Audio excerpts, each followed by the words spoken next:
আমি যে ভয়ঙ্কর ক্রিটিক্যাল সিচুয়েশনে আছি ভাইয়া, আমি অনেক বিপদের মধ্যে আছি। হিরো আলম তো আমাকে বিয়ে করতে চাই, হিরো আলম চাই, জাহিদ খান চাই, ফেরদৌস চাই, তারপরে ওবায়দুল কাদের চাই, কতজনে চাই, তাহলে একটা মন। হ্যাঁ, ওবায়দুল কাদেরও আমাকে চাই।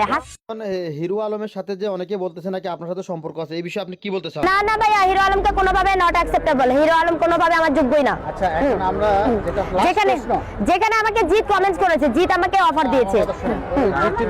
হ্যাঁ বলেন।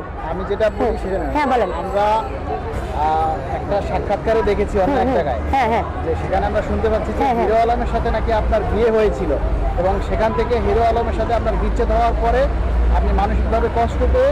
না ভাইয়া, এ ধরনের কিছু না। জাস্ট ফর আপনারা ইমোশনাল, জাস্ট ফর মিয়া ব্ল্যাকমেল হয়। না, আপনারা আমাকে ব্ল্যাকমেল করতেছেন, এটা কোনোভাবে না। হিরো আলমের সাথে কোনোদিন আমার কখনো কোথাও দেখাই হয়নি। আচ্ছা, আপনি এইমাত্র বলেন যে আপনি নাকি হিরো আলম বিয়ে করতে চায়, এখন আবার হিরো আলম তো আমাকে বিয়ে করতে চাই। হিরো আলম চাই, জাহিদ খান চাই, ফেরদৌস চাই, তারপরে ওবায়দুল কাদের চাই, কতজনে চাই, তাহলে একটা মন। হ্যাঁ, ওবায়দুল কাদেরও আমাকে চাই, হাসান মাহমুদও আমাকে চাই, ঠিক আছে। না, এরা আমি কি যতটুকু জেনেছি এবং শুনেছি, ওরা সবাই আমাকে চাই। তাহলে একটা কথা আছে কি ভাইয়া জানেন, এক মন এক দেহ এক প্রাণ একজনকেই দেওয়া যায়। যারা ভালো মেয়ে তারা একজনকে দেয়। হিরো আলমের বিষয়টা কি অস্বীকার করতেছেন? হ্যাঁ, হিরো আলম জাস্ট ফর অস্বীকার, ঠিক আছে।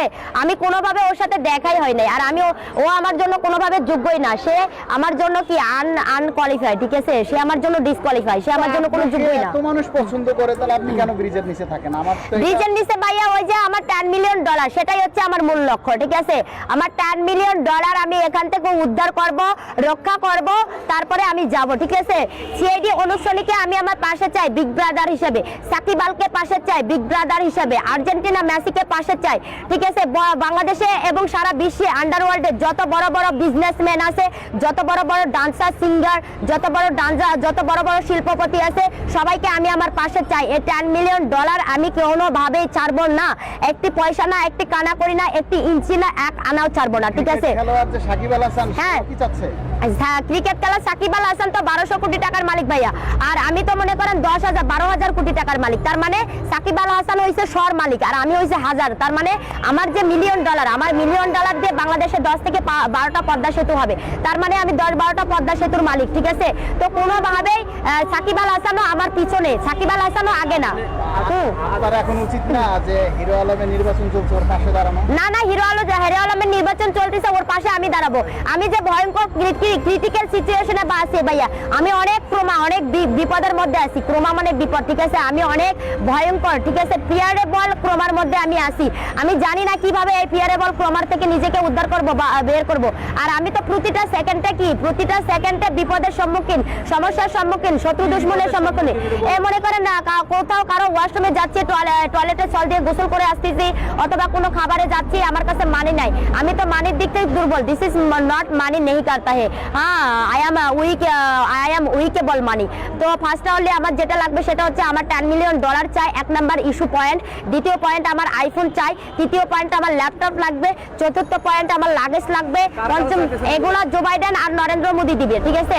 1 নাম্বার হচ্ছে জো বাইডেন, তারপরে নরেন্দ্র মোদি, তারপরে হচ্ছে আমার মেকআপ লাগবে, লেহেঙ্গা লাগবে। দেশের লোক নিয়ে বলেন, বিদেশে যাওয়া দরকার না, দেশের লোক এরা তো চাচ্ছে না ভাইয়া। বাংলাদেশ তো আমার প্রতি uncareable, unsupport me, unhelp me, unsympathy me, unsacrifice me. Bangladesh not like me, not love me, not sacrifice me, not help me, not guide protection me, not sympathy me, not allow me. আমি আপনাকে একটা প্রশ্ন করি। হ্যাঁ ভাইয়া বলেন। রাগ হবেন না, কিছু মনে করবেন? হ্যাঁ বলেন। আপনার কথা শুনে মনে হচ্ছে যে আপনি মানসিকভাবে সিক। না, কোনোভাবেই না। আমি ফার্স্ট হলে আমি হার্ড, 1 নাম্বার আমি হার্ড, দ্বিতীয়ত স্ট্রং, তৃতীয়ত আমি স্মার্ট, চতুর্থত স্ট্যান্ডার্ড, আর আমি খুবই মানে ভেরি ট্যালেন্ট, ভেরি কেয়ারফুল। বহুত आपको ট্যালেন্ট हो गया, ঠিক আছে। হাইটে শর্ট, কিন্তু অনেক ট্যালেন্ট আমি, ঠিক আছে। আমার চোখ কানো খুবই শর্ট, ঠিক আছে। হ্যাঁ, আমার মনে অনেক দুঃখ, অনেক কষ্ট, যন্ত্রণা, বেদনা জমে আছে, ঠিক আছে। 1 নাম্বার পয়েন্ট এখন আমার পাশে, আমি যে ভয়ঙ্কর বিপদে আছি, ভয়ঙ্কর ক্রোমার মধ্যে আছি, এই ভয়ঙ্কর বিপদ ক্রোমার মধ্যে আমার পাশে কেউ নাই। নট সাংবাদিক পাশে নেই, তারপরে নট পুলিশ নাই। পুলিশের মধ্যে মোটামুটি সাপোর্ট আছে, মোটামুটি আছে আমার পাশে, কিন্তু সাংবাদিকের মধ্যে কেউ আমার পাশে নাই। পাবলিকের মধ্যে মোটামুটি সাংবাদিকেরা, এই যে আমি অনেক সময় ভিডিও ফুটেজ দিতে চাই, বক্তব্য স্পিচ দিতে চাই, তারা আমার স্পিচ নিতে চায় না। হয় তারা কি আমার থেকে বেশি দামি? তারা কি আমার থেকে বেশি ডেভেলপ? তারা কি আমার থেকে বেশি অগ্রসর? তারা কি আমার থেকে বেশি হাই পায়? তারা ব্রিজের নিচে থাকে না, তারা ব্রিজের নিচে না থাকলে কি হয়েছে, এটা তো আমার সিচুয়েশন, এটা তো আমার পরিস্থিতি, কন্ডিশন। একটা কথা আছে না, মনে করেন আমি কোনো একটা গর্তের মধ্যে ঢুকে গেছি, ওই গর্ত থেকে আমার তো নিজেকে বের করে নিয়ে আসতে হবে। আমি যদি ট্যালেন্ট বুদ্ধিমান হই তাহলে গর্ত থেকে নিজেকে সেভ করব, আর আমি যদি বোকা হই তাহলে গর্তের মধ্যে ডুবে যাব। ঠিক আছে?